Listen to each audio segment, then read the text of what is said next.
Biri biznesini dəyişir, biri onu böyüdür, biri düşünür ki, bundan sonra heç bir müdirlə işləməyəcək, öz işini görəcək. Mental duyğular var, hansı ki biz bəzən elə bilirik ki, həyatda xoşbəxt olmaq ya gözəl bir muzikaya qulaq asmaqla olur.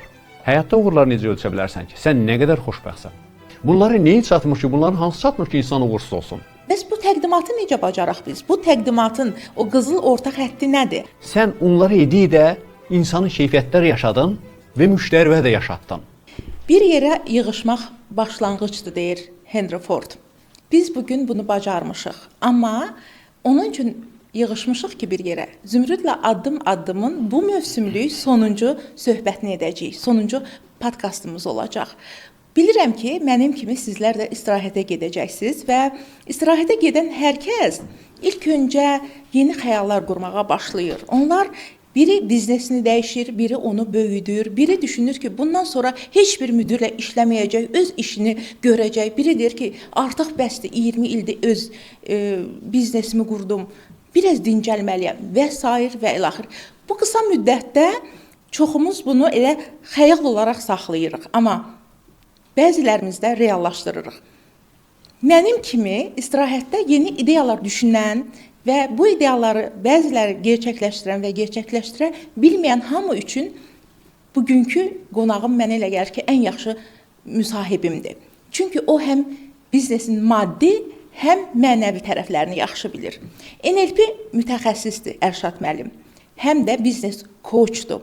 O həm də uğurlu bir çox layihələrin müəllifi və biznes sahəsində inkişaf etmiş, özünü inkişaf etdirmiş, uğur qazanmış biridir. Ərşad Xankişiyev. Xoş gördük sizi. Sağ olun Zümrüd xanım. Ərşad müəllim, elə girişi istirahətdən vermişkən soruşmaq istəyirəm. Sizcə keyfiyyətli istirahət necə istirahətin adıdır? Necə bir istirahət etməliyik ki, siz qıraqdan baxıb deyəsiniz ki, bax Zümrüd yaxşı, keyfiyyətli istirahət elədi. İstirahət edən zaman əgər siz problemdən uzaqlaşa bilirsinizsə, düşüncələriniz öz yanınızdadırsa, işdə deyilsə, bütün səlahiyyətləri kiməsə verə bilirsinizsə, şahid olan və içinizdə bir rahatlıq yaşayırsınız, istirahət, yəni içində onun sakinliklə bağlıdır. O zaman demək olar ki, insan özünə bir anlıq qayıtdı. Həmişəlik olsa daha yaxşıdır, amma çox vaxt elə olmur. İçindəki sakinliyi qoruyub saxlaya bilirsənsə, istirahət daha maraqlı olur. Demək ki, bizim getdiyimiz, gördüyümüz yerlər yox, mənəviyyatla bağlıdır istirahətin keyfiyyəti. Əlbəttə, o mental duyğular var, hansı ki biz bəzən elə bilirik ki, həyatda xoşbəxt olmaq ya gözəl bir muzikaya qulaq asmaqla olur, ya gözəl bir şəkili görən zaman sevinirsən, odur. Ya keyfiyyətli bir yemək yersən, bir ləzzət alırsan, onunla bağlıdır. Amma əsl həqiqətdə elə deyil. Muzika dayanan zaman sən özünü necə hiss edirsən, şəkil yoxa çıxan zaman sən özünü necə hiss edirsən, o sənin daxili aləmində sakitlik, sükut olan zaman, öz yerində, öz düşüncəndə, öz xoşbəxtlik hiss edirsənsə, əsl dəyərlər oradadır yəni. Muzika yoxdur, mən özümü pis etdim. Şəkil götürürlər, mən özümə qayıtmadım, özümlə ola bilmədim. Bu, yəni, kiçik sevinç hissləridir. Amma əsl həqiqətdə özündə qalan zaman o xoşbəxtliyi qoruyub saxlaya bilirsənsə, o daha önəmlidir. Bəs bugün, Ərşad bəy, bilirəm ki, siz uzun illər, sizin haqqınızda eşitdiklərim, oxuduqlarım, sizin özünüz haqqında danışdıqlarınızdan yola çıxaraq bir çox suallarım olacaq. Mənə elə gəlir ki, yeni hansısa bir yola başlayan insanlar üçün də bu sualların cavabı maraqlıdır. Artıq oturuşmuş bir sahədə olanlar üçün və hətta uzun illərdə hansısa bir mövqedə olub, oradan bezib, yorulub, bəzən artıq belə deyim ki, eynilikdən, monotonluqdan yorulan insanlar üçün də sizin cavablarınız mənə şəxsən maraqlıdır. Bugünkü gündən baxanda bilirsiniz ki, en qədər kitablar yazılır. Biznes sahəsində, psixologiya sahəsində, yeniliklər haqqında danışılır. Və sizin gözünüzlə baxanda, çünki elə bir ömür yaşayır ki, bəzi insanlar, onun yaşadıkları kitabın öyrətdiyindən daha çox şeyə qadirdir. Mənə elə gəlir ki, bu nöqteyi nəzərdən sizin xeyli söz haqqınız var. Sizcə bugünün uğurlu sahibkarı kimdir? Məsələn, mən öz işimi qurmuşam və psixoloji cəhətdən nə qədər hazır olmalıyam ki, uğurlu sahibkara çevrilə bilim? Maraqlı sualdır. Əlbəttə, həyatı kitabdan oxumaqla öyrənmək olmur. Bəli. Onun bəzi cizgiləri orada ola bilər. Başqasının təcrübəsindən oxuyub öyrəndiyim bir şeylər olar. Amma həyat təcrübəsinə çevirmədən, sən onu yaşamadan, sən nə olduğunu bilməzsən. Bəli. Belə bir misal var, deyir, mən necə başa salım ki, roza gülün iyisi necə olur? Bəli. Onu iyisiləmədə bilməzsən. Həyat ona bənzəyir yəni. Uğurlar haqqında biz danışan zaman, sən əgər həyatda uğurların olmasa, olmayıbsa, sən nə olduğunu bilməzsən. Bu neyin bahasına başa gəlir? Keçdiyin, yaşadığın, əldə etdiyin nailiyyətlər və bu, deyək, bizneslə bağlı olan tərəfidir. Yəni, biznesdə uğurların varmı? Neyinin ölçülə bilər? Yəni, sənin nə qədər böyük şirkət qurubsan, nailiyyətləri nə qədərdir biznesdə, nə qədər pul qazanıbsan, nələrin var? Amma həyatda uğurlar çoxdur və şəxsi həyatında uğurlar necədir, ailə həyatında uğurlar necədir? Bunların hamısının ölçülən bir miqdarı olmalıdır. Neynəsə ölçülməlidir. Həyatda uğurları necə ölçə bilərsən ki, sən nə qədər xoşbəxtsən? Biznesdə olan uğurların sənin həyatda olan uğurlarına uyğun gəlirmi? Yoxsa pul dalınca o qədər qaçırsan ki, öz həyatın yadından çıxıb. Mən bu yaxınlarda istirahətə getmişdim. Orada eşitdim ki, bir ailə var. Onların xeyli özlərinin biznes sahələri var və müxtəlif və uğurlu. Amma eşitdim ki, onlar nə istirahətə vaxt ayırmır, nə özlərinə belə deyim ki, bir gedib başqa bir ölkə görmürlər, hansısa bir sərgilərdə iştirak etmirlər və s. və ilaxır. Əlbəttə ki, bu insanın öz seçimidir. Bəlkə doğrudan da o cür onlar xoşbəxtdir. Amma düşünürəm ki, bir insan fərqinə varsa ki, o pul arxasınca qaçır və xoşbəxtliyini unudur, yəqin ki, bir yerdə dayanar. Bəs o dayanmamağın səbəbi nədir, Ərşad bəy? İnsanın təbiəti ilə bağlıdır. Çox yerə yazmaq olar. Əgər İnsan lap uşaqlıqdan hansı ailədən çıxır, ora baxmaq lazımdır. Səbəb oradan ola bilər. Yəni, bunun valideynləri bu şəkildə yaşayıblar, bu həyat tərzi keçiriblər. Bir o ola bilər və bu istirahətin nə olduğunu bilmir. Başqa səbəb nə ola bilər? Yəni, həyatın mənasını orada görür. Və ola bilər ki, insan həqiqətən o istirahəti o cürdü işdən ləzzət aldığı üçün orada olur. Bu da ola bilər. Demək olmaz ki, səhv edir. Amma insanlar həyat kalisosu var. Ora baxan zaman həyat nə qədər mürəkkəb olub, hansı sahələri var, sən hamısında ola bilirsən. Bizneslə, ailənlə, putişestiv eləyə bilirsən, dostlara vaxt ayıra bilirsən, özün üçün meditasiya eləyə bilirsən, şəxsi həyata vaxt ayıra bilərsən. Bunların hamısı bir yerdə olan daha qarmalanlı həyat. Konfutsi deyirdi ki, sevdiyiniz işlə məşğul olun ki, heç vaxt işləmək məcburiyyətinə qalmayasınız. Amma bir də bugünkü dillə desək, belə deyim ki, bazarın tələbi var. Axı hamıya nəsib olmur, Ərşad bəy, sevdiyi işlə məşğul olmaq. Biz nə vaxt qərar verməliyik? Yaşımızın hansı dönəmində öz hisslərimizə qalib gəlməliyik, tələsməməliyik ki, ancaq sevdiyimiz işlə məşğul ola bilək. Gəlin, siz də bilirsiniz bugünkü bazarın tələbini, işçiyə olan ehtiyacı ki, hər kəsə nəsib olurmu sevdiyi işlə məşğul ola bilmək? Yox. Mən də onun tərəfləri deyirəm, yəni ancaq sevdiyin işi görməlisən. Burada çox bəzən insanların başını o qədər doldururlar ki, ancaq sevdiyin işi görə bilərsən. Hardan o dünyaya gəlib ki, sevdiyin işi sən görməlisən? Bəlkə görə sevə bilərsən. Çox maraqlı yanaşmadır, bəli. Bir insanla bir ünsiyyət qurmaqdan əvvəl sən fikirləşə bilməsən ki, mən bunu sevdiyim üçün bu insanla bu ünsiyyəti quracam. Bəli. Sən bir işlər görürsən, bir asıllıq var, bir inan var, onun üstündən o insanla ünsiyyət quran zaman daha xoş münasibətlər yarana bilər. Daha bir sevimli insana çevrilə bilər. Bəli. Amma sevmirdin, sonra sevdin. İşdə belə ola bilər. Niyə bu işə bağlamayaq? İşdə də ola bilər, əlbəttə ki. Mən şəxsən hansı sahədə biznesim olmağına baxmayaraq, bütün sahələrdə heç birini onu sevmədən başlamışam. Mənim ona bağlılığım olmayıb elə bir. Amma işi gördükcə, onu o qədər gözəl görmüşəm ki, nailiyyətlər əldə olduqca mən işi sevmişəm. Niyə də yox? Niyə bu tərəfdən baxmırıq? Ərşad bəy, bir də belə soruşum biraz şəxsi olacaq. O nailiyyət nədir? Belə deyim ki, pul qazandıqca siz o işi sevməyə başlamısınız, yoxsa o nüfuz tanındıqca siz o işi sevməyə başlamısınız? Məsələn, mənə həmişə bu maraqlı gəlib bu seçim. Bəzi insanlar daha çox nüfuz gətirən, tanınan, şöhrət gətirən işlər arxasınca qaçırlar.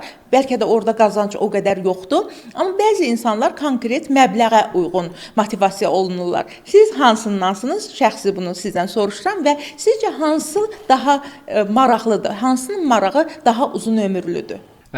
Mən heç vaxt pulun miqdarı nə qədər olduğunu biznesdə axtarmamışam. Nə qədər pul olmalıdır ki, mən xoşbəxt olum? Ya bu ayın axırında nə qədər qazanmalıyam?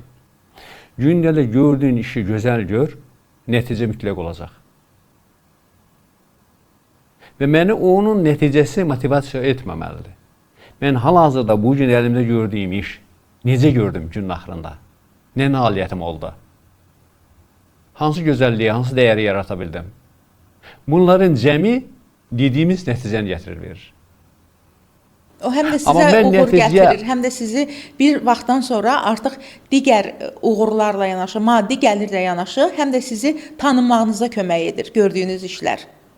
Bunlar sonradan olan nəticə kimi baxmaq lazımdır. Bunlar hamısı olacaq, şan şöhrət də olacaq, pul da olacaq, sizi sevəcəklər də, sizi alqışlayacaqlar da, sizi gələndə yerdə göstərəcəklər, kəlli də görüşəcəklər. Bunlar nəticədir. Yəni ona vurulmaq lazım deyil. Hal-hazırda əlində gördüyün işi sən necə görürsən? Fikir, fokus olmalıdır. O olan zaman nəticə mütləq olacaq. Siz elə bir övlad böyüdürsünüz. Siz fikirləşirsiniz ki, bunun nəticədə mənim oğlum daha bir insan olmalıdır, deyək. Övladım daha bir insan olmalıdır. Bəli. Ha, tamam, arzulayın onu. O nəticə ola bilər? Xeyr. Olmaya da bilər. Amma sən hal-hazırda nə qədər vaxt övladınıza aparırsınız, nə verirsiniz ona, necə yetişdirirsiniz, nələrlə övladınız məşğuldur? Bu gündəlik damla-damla olan hər addım, hər kiçik addım o nəticəyə gətirib çıxarda bilər. Ora fokuslanıb şan-şöhrət naminə yaşamaq lazım deyil. O olan zaman mən xoşbəxt olacağam. Yox. Niyə hər dəqiqənin qiymətini vermirik ki? Niyə hər dəqiqə ona nə verir ki, onun haqqında fikirləşmirik ki? Ərşad müəllim çox maraqlı bir mövzuya toxundu. Doğrudan da evlad tərbiyəsinə toxunmadan demək olar ki, bir buraxılışımız da olmayıb. Çünki onlar haqqında danışmasaq, biz nəyəsə göz yummuş olarıq. Doğrudan da belədir. Əgər biz uşaq tərbiyəsində nəticəyə fokuslansaq, bugünü unudarıq və ən xırda uğursuzluq bizi məyus edər. Çox sağ olun ki, bu haşiyəyə də çıxdınız, bunu da vurğuladınız. Ərşad müəllim, gəlin səmimi danışaq ki, çıxdığımız bütün yollar bizi uğura aparmır. Bu həm biznes sahəsində və bütün sahələrdə, istər şəxsi münasibətlər, istər iş münasibəti, istər öz qurduğumuz iş olsun, heç bir fərqi yoxdur. Bəs biz uğursuzluğa düçar olanda, bəs biz hansı sahədə, istər belə deyim ki, kollektiv münasibətlərdə, istərsə də yeni qurduğumuz bir işdə düşündüyümüz kimi işlər alınmasa, necə özümüzü hazırlayaq? Psixoloji olaraq nələri bilməliyik ki, siz də bilirsiniz, mən də bilirəm ki, bir uğursuzluqda nə qədər çökən, yenidən başlaya bilməyən, özünə qaplanan və belə deyim ki, daha arzu olunmayan addımlar atan insanlar görmüşük, görürük və bugün də var. Bunların öhdəsindən gəlmək üçün biz psixoloji olaraq nələrə hazırlaşmalıyıq, nələri dəqiq bilməliyik? Əvvəl gəl uğurun nə olduğunu düzgün başa düşək. Başa düşək. Uğur bir uğursuzluqdan başqa uğursuzluğa gedən uzun bir yoldur. Amma burada bir şey var.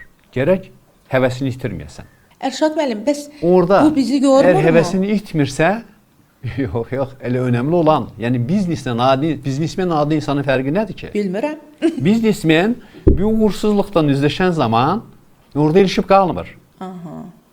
Ona mane kimi baxmır, onun həllini axtarır. Və başqa bir uğursuzluğa uğrayan zaman yenə ona elə baxmır. Fikirləşir ki, bu mənə nə verdi? Bu mənə nəyi öyrətdi? Səbəb nədir? O addımları ata-ata uğur əldə edir. Bu, həyatda çox belə məsələlər var, yəni, misallar var.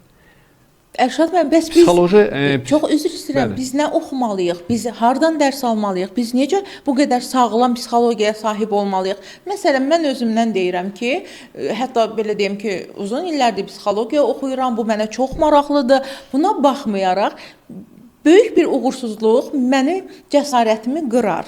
Mən başqa bir uğursuzluğu düşünmək məni qorxudar. Bəs nə etməliyəm ki, bu qədər sağlam psixologiyam olmalıdır? Mental olaraq siz həm də bilirəm ki, mentorsunuz. Siz mənim kimi düşünənlərə nəyi təklif edirsiniz? Nəyi bilməliyəm ki, mən uğursuzluqda çökməməliyəm, əksinə onun həll yolunu tapmalıyam.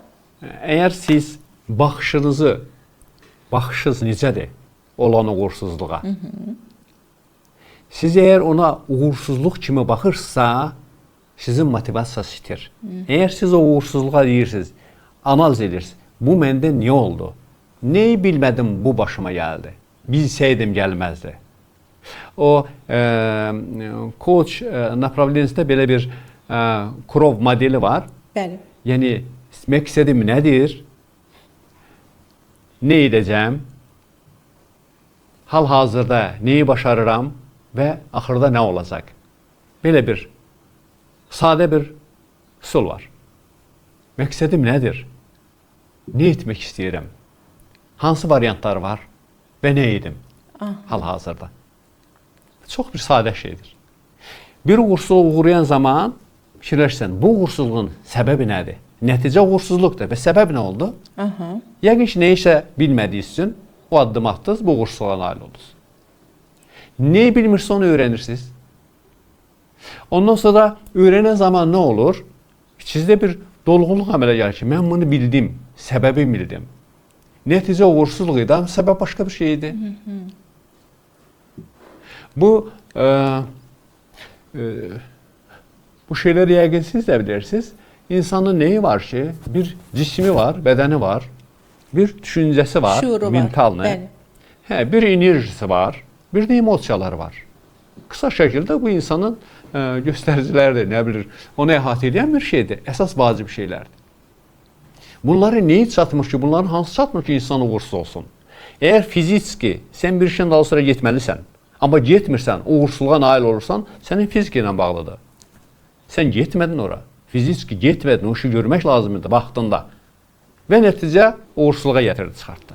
Ya uğursuzluğun səbəbini axtaran zaman, mənim düşüncəmdə niyə çatmadı ki, mən o addımı atdım, getdin, amma düşünülməmiş şəkildə, yanlış bir fikirlərlə getdin, yenə uğursuzluğa nail oldun. O da var. Bunların ikisi də var, amma yenə uğursuzluq var. Burada nədir? Neyin çatmadı? Burada yəqin mən daha çox enerji itirməli idim ora, o işi görməyə, amma tənbəlli getdim. Getmədim, işin də tənbəl getdim. Uğursuzluğa nail oldum. Bu da var sizdə deyək. Daha nə yoxdur? Emosiya. Emosiya o işin şirinliyidir yəni. Mən o işi hansı həvəslə gördüm? Nə qatdım ora? Onu sevə-sevə gördüm, yoxsa bücürptərlik bir alınar, alınmaz da yox. Bu dördün bir yerdə olan zaman sənin nailiyyətlərin mütləq olacaq. Ərşad bəy, çox maraqlı nüanslara toxunursunuz. Onda qoyun mən onlardan çıxış edərək, mən elə gəlir ki, hamı bu dəqiqə bu sualları düşünür. Onların da yerinə sizə bu sualları verim. Deyirsiniz ki, emosiya. Bəs bugünkü gün bizə öyrədilənlər var da, siz də bilirsiniz ki, koçlar, treninqlər keçirilir ki, özünü təqdim etmə bacarığı.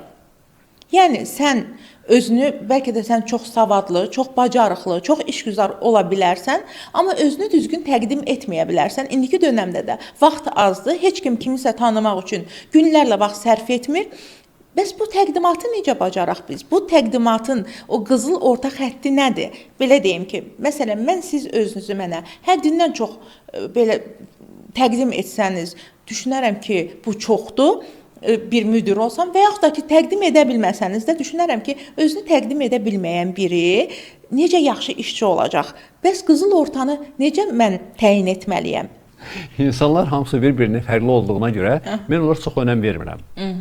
Mən insanlar tanıyıram ki, şəxsən gəlib işə düzəlib, amma o qədər utanır ki, danışmağa. Özünü təqdim edə bilmir, adam familiyasının gücünə deyə bilir. Baxır, sahibkarın, biznesmenin insanları seçməyinə. Biz onun təqdim etməyindən maraqlı çox olmalıyıq, yoxsa onun işinə fikir verməliyik. O işləri necə görəcək? Onun nailiyyətlərinə biz baxmalıyıq. İndi sosiallərdə o qədər infoçiganlar var ki, o qədər özünü gözünə təqdim edir, axırda tutub ötürməyə atırlar. Bu təqdimat nə qədər önəmlidir yəni. Olsa daha yaxşıdır, amma işinin keyfiyyəti ilə bağlı olsa daha yaxşıdır. Haklısınız. Bunun birinin olub, o birisinin olmamağı yanlış bir şeylər gətirib çıxardır. İnsan, cavanların olan problemlərin ən böyüyü bilirsiniz nədir Zümrüd xanım? Buyurun.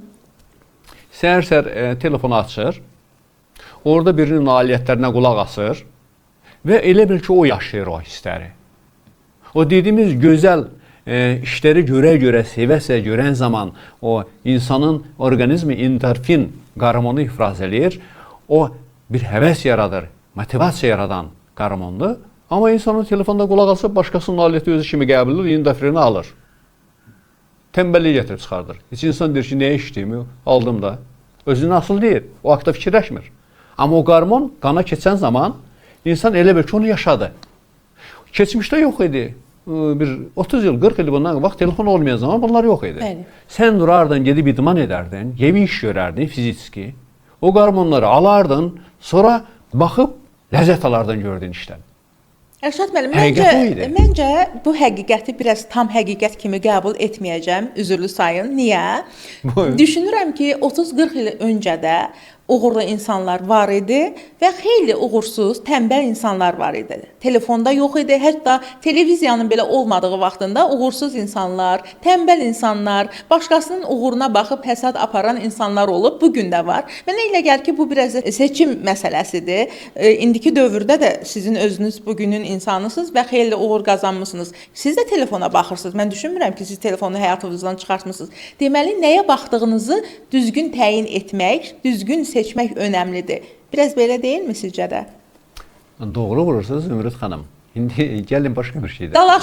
Dalaşmayaq qətiyyən, amma bunu müzakirə edək deyə düşünürəm. Tamam. Mən biraz kökünə qayıtdım. Sizin dediyinizdə də həqiqət var. Bəli, mən də telefona baxıram. Amma bütün gün orada keçirtmirəm. Mənə nə lazımsa seçib ona baxıram. Bəli. Amma biz indiki gənc nəslin həyat tərzinə baxaq. Bizdə restoranda bir 80 nəfər insan çalışır. Öz təcrübəmdən danışıram. 80 nəfər insan çalışır. Bunların hər birinin telefonu var. Hər birinin 5 dəqiqə vaxtı olan kimi telefonda oturur. Yanından klient keçir, müştəri keçir, onu görmür. Seçimi hardadır bunun? Problemli Sual seçim. doğru ortaya. Bəli, problemli seçim. Biz bütün iclaslarda bunu müzakirə edirik və deyirik ki, bundan sonra telefona, iş vaxtına baxmayın. Bir dövr oldu bunların telefonunu vapşı yığışdırdıq ki, heç kimə telefon verilməyəcək. İşçilər o qədər bu telefonu öyrənib ki, bunların 50% dedik ki, biz işdən çıxırıq. Bir xəstəliyə çörədir. Çox maraqlıdır. Tamam. Çox maraqlı statistik. İndi biz bu insanları başa saldıq. Hər tərəfli ki, telefona baxmaq olar o vaxt ki, sən işdən çıxandan sonra günorta yeməyinə gedən zaman gedib baxa bilərsin. Müştəri olmayanda. Yox, müştəri olmayanda bu keçmir də. Çünki vərdiş eləyib 5 dəqiqə darıxır, sırası keçir, orada maraqlı bir şeyə baxır. İndi insana azadlıq verildi, seçim verildi, insan onu istifadə edə bilirmi? Yox. Və bu illər də belə davam edir. Bunda nə etmək lazımdır? Mən onun üçün misal çəkdim. Əvvəl bu heç yox idi, problem də yox idi. Mən bunu uğurla, uğursuzla bağlamıram. Amma təsir edirmi? Bəli, edir. Bəli.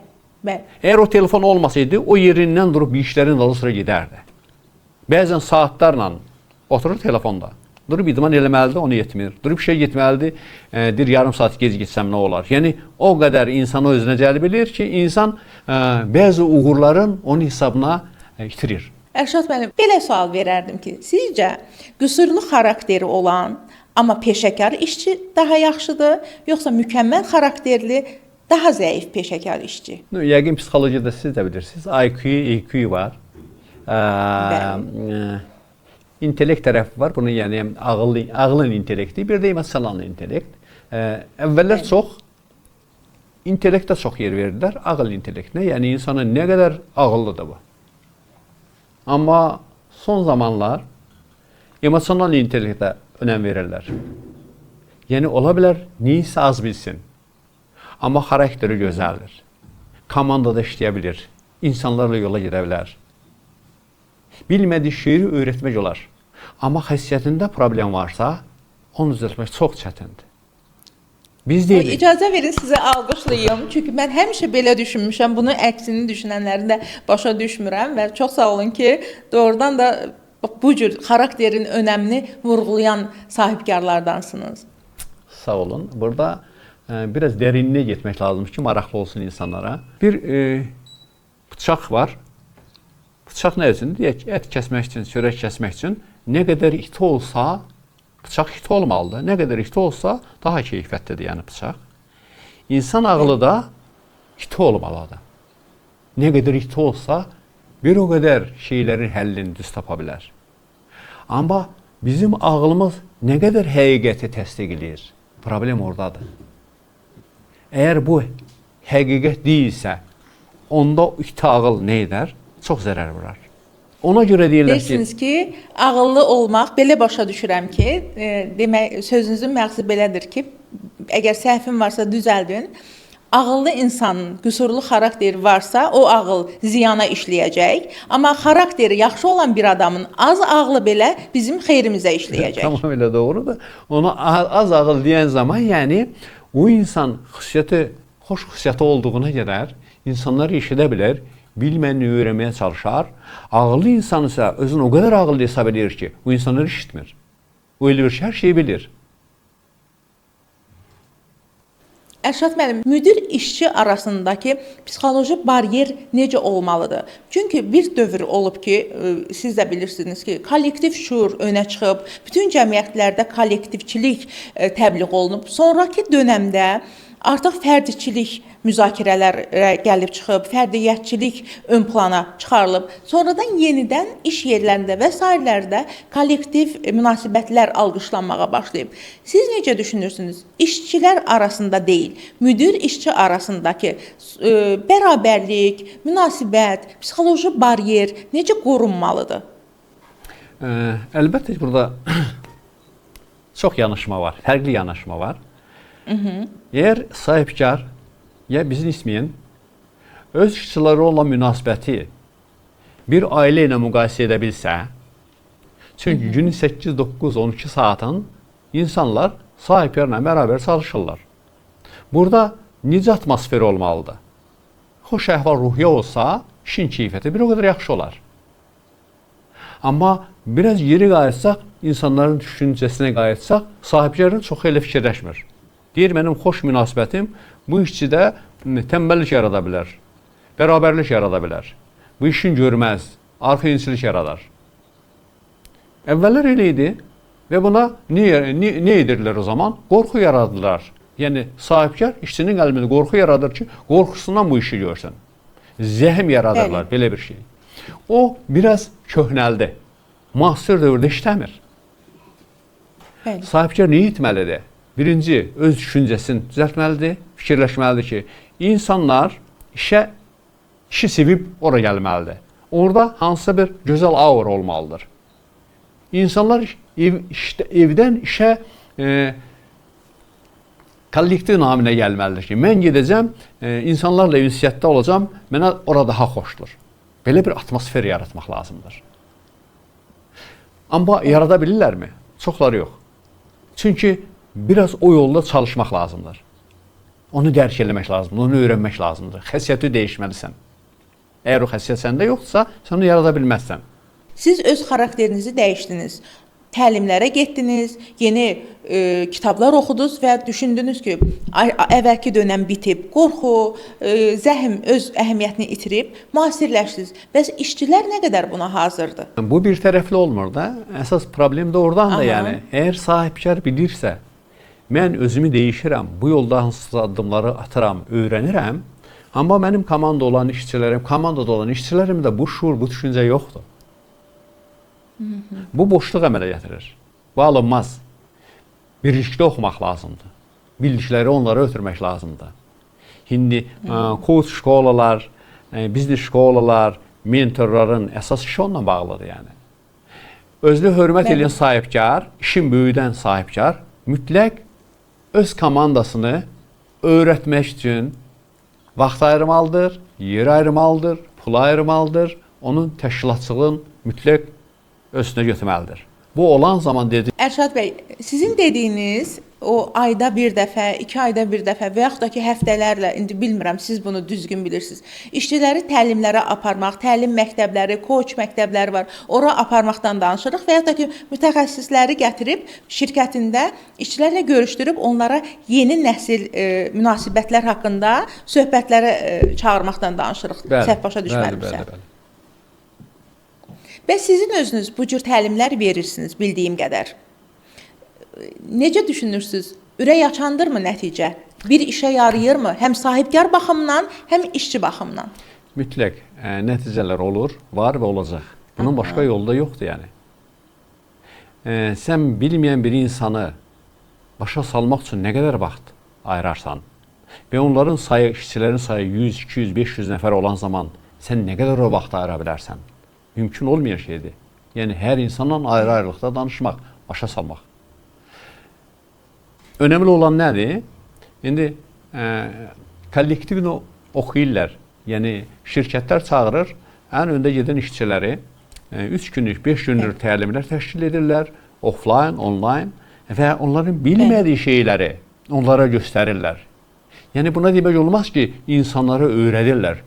İnsanların elə bir qaranlıq bir yerə işıq salırlar ki, onsuz da o var, amma onlar görə bilmir. Həqiqəti göstərirlər insanlara. Hansı şəkildə, deyək, müdrik insanların belə bir sözü var, deyir ki, mən heç kimi öyrətmirəm, heç kimi də başa salmıram. Onların qaranlıq olan yerinə işıq salıram. Hansı ki, onlar var o insanda, amma o hazır deyir ora baxmağa. Çox maraqlıdır. Qaranlığa işıq sal ki, onu görə bilsin. Koçların əsas gördüyü iş nədir? Bir şey etmir ki, ancaq sual verir. İnsanların öz resursundan, öz düşüncəsindən nə dünyaya gəlirsə, insan ona daha çox qiymət verir. Sual verir koç, siz özdə onu tapırsınız. Tapdığınız üçün sizə daha maraqlı olur və onun dalı sıra gedirsiniz. Bu niyetdir ki, koç bir şey öyrətmədi ki. O qaranlığa işıq salmağa bənzəyir. Yəni, siz tapdınız, siz fikirləşdiniz, sizin düşüncəzdən doğdu, siz onu həyata keçirə bilərsiniz. Mən desəm ki, siz gedin, mənim dediyimi edin, bu işləməz. Və çox vaxt işləmir. Çünki siz ona hazır deyilsiniz. Düşüncəz, bədəniniz ona hazır deyil. Bəli. O baxışı dəyişmək üçün siz onu özünüz tapmalısınız. Əziz dostlar, əziz bizi izləyənlər, qeyd edeyim ki, bugün qonağıma bir çox sahədən sual verirəm. Yenicə bizi eşidirsinizsə təəccüblənməyin, çünki qonağım bir sahənin mütəxəssisi deyil. Uzun müddətdir ki, o biznesin müxtəlif sahələrində uğur qazanıb, həmçinin təlimçidir və NLP mütəxəssisdir. Belə bir nüansları özündə cəmləşdirən adam tapmaq çətindir. Ona görə də çalışıram ki, hamını maraqlandıran sualları ünvanlayım. Sizə görə belə deyim, bir mütəxəssis gözü ilə baxanda sağlam rəqabət nədir? Hansı rəqabəti biz sağlam, hansını isə qüsurlu hesab edə bilərik? Rəqabət çox gözəl şeydir, amma o təmiz olsa, təmiz niyyətlər daxilində olan zaman. Bu nədir? Bəziləri deyir ki, ən gözəl rəqabət sənin müştərinin səndən razı olmağıdır. Müştəri həmişə haqlıdır deyirlər, belə bir cümlə var. O başqa. Yəni, əgər sən bir konkurentlə rəqabət aparırsansa, ən asan yolu sənin müştərinin səndən razı olmağıdır. Ya sən heç bir... Başa düşdüm. Sən ona qalib gələcəksən onsuz da. Bəli, əgər burada nəciblik var yəni. Sənin müştərin səndən razı olması üçün sən nələr etməlisən?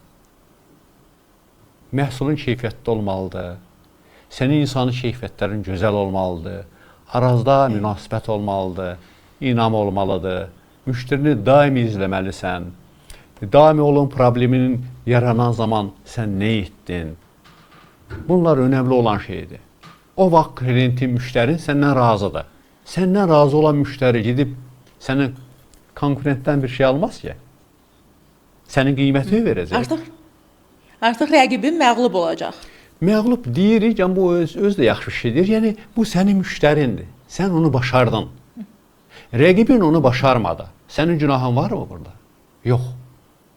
Sən onları edikdə insanı keyfiyyətlər yaşadın və müştərivə də yaşatdın. Amma onu başarmadı, o nə etsin? O da yeni fikirləşsin. İndi bax, o rəqib düşüncəli insan olarsa, gəlib sizdən soruşar.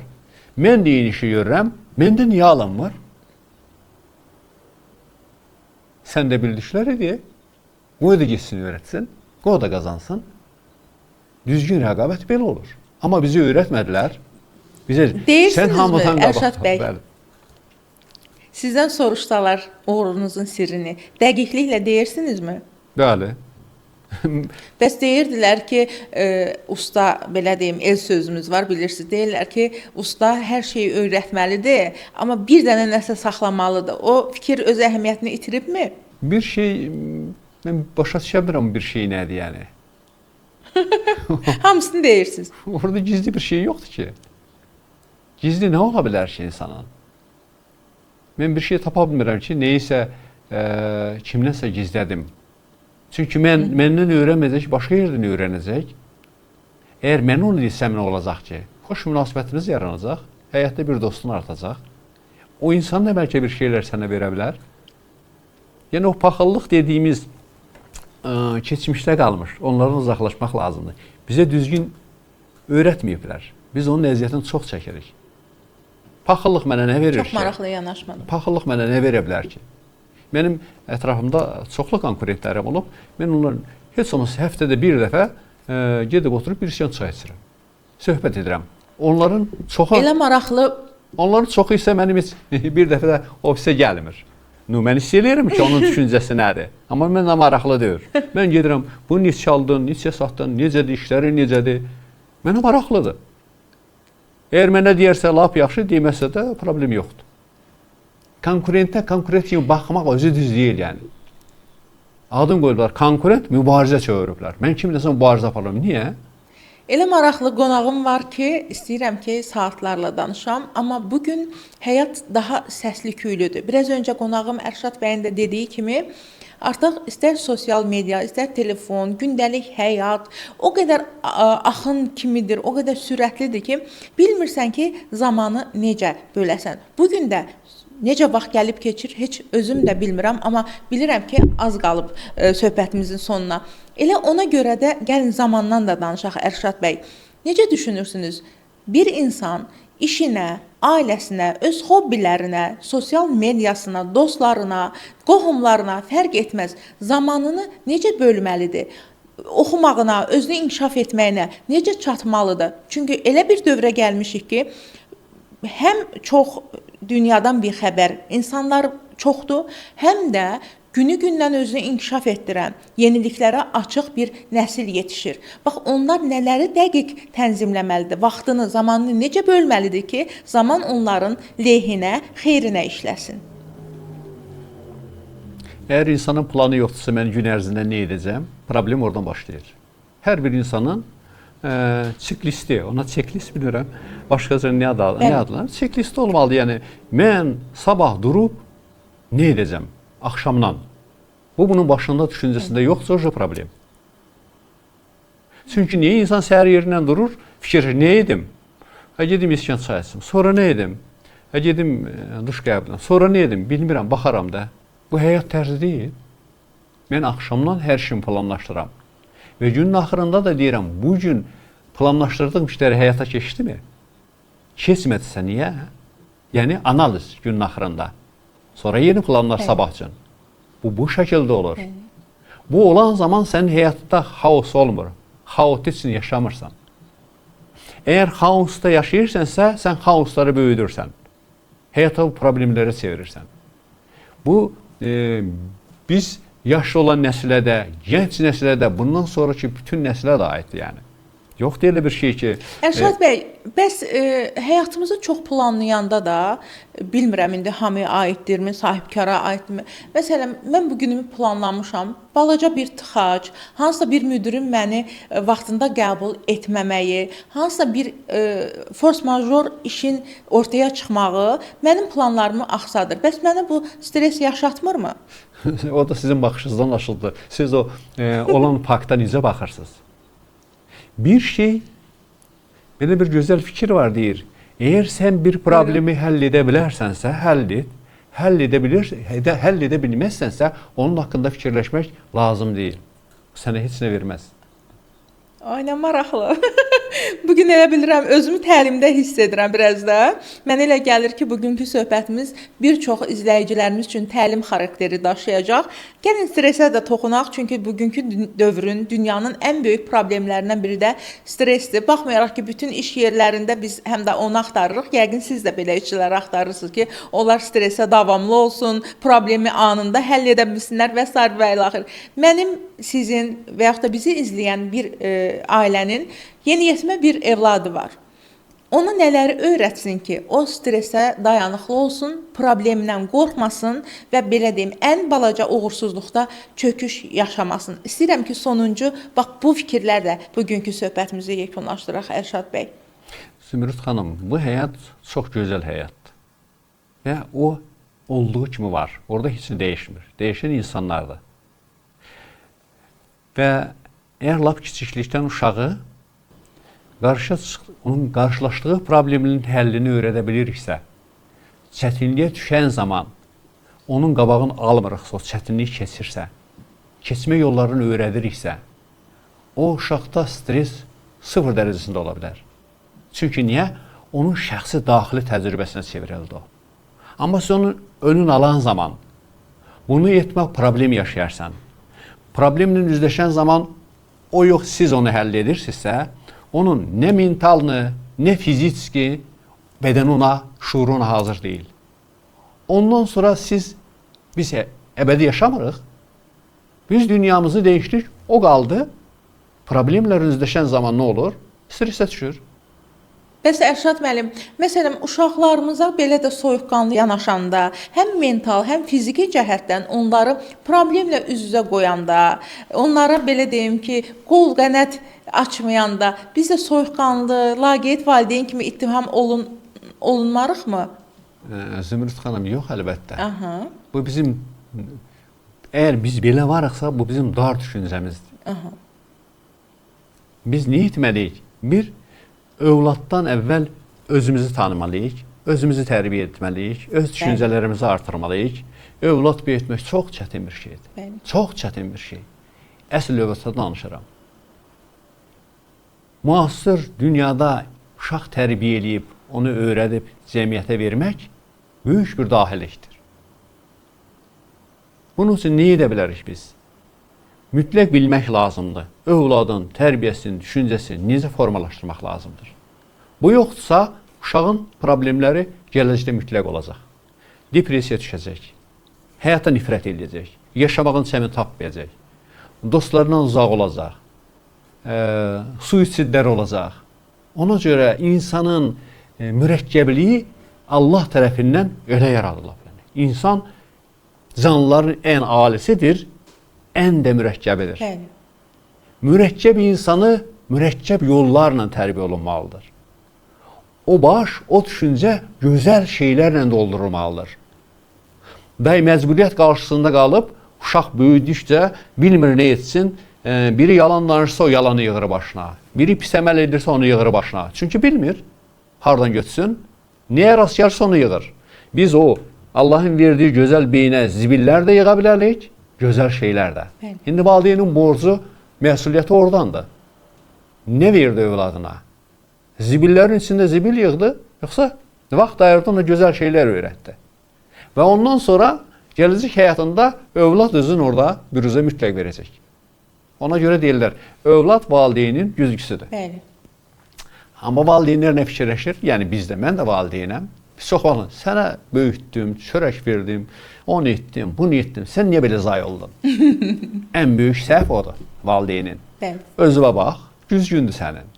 Amma biz özümüzə baxmaqdan qorxuruq bəzən. Qorxuruq.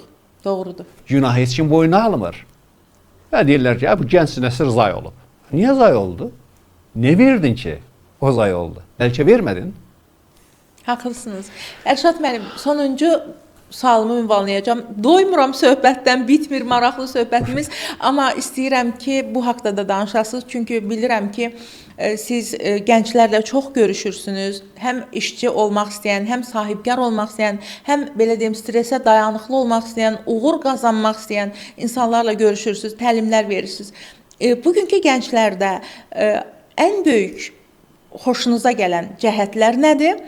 Qüsur kimi gördüyünüz, daha çox həlli vacib olan tərəflər nədir? Əlbəttə, mən üstün cəhətləri çox görürəm onlarda həqiqətən.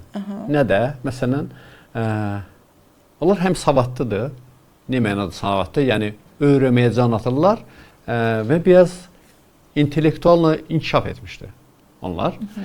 Öyrənməyə can atmaq, nailiyyətlər əldə etmək istəyirlər. Bu çox yaxşı bir şeydir.